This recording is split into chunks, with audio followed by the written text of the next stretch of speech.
তাহলে সেই প্যান্ট আপনার থেকে নেওয়ার কি প্রয়োজন? আর সেই প্যান্টকে বলতেছেন আপনি উন্নতি। কথা মনে হয় বুঝাতে পারিনি। এরকম যদি সারা বাংলাদেশ গার্মেন্টস দিয়ে ভর্তি হয়ে যায় তবু এটা উন্নতি নয়।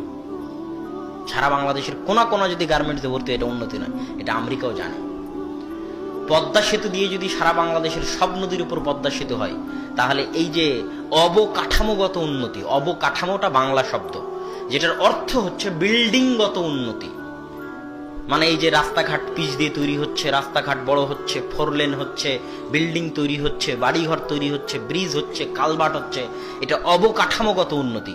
অবকাঠামোগত উন্নতি হচ্ছে ঠুনকো, যার কোনো মূল্য নাই।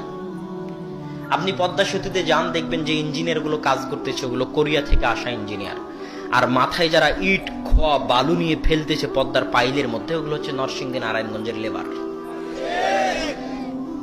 এটা হচ্ছে উন্নতির মাপকাঠি।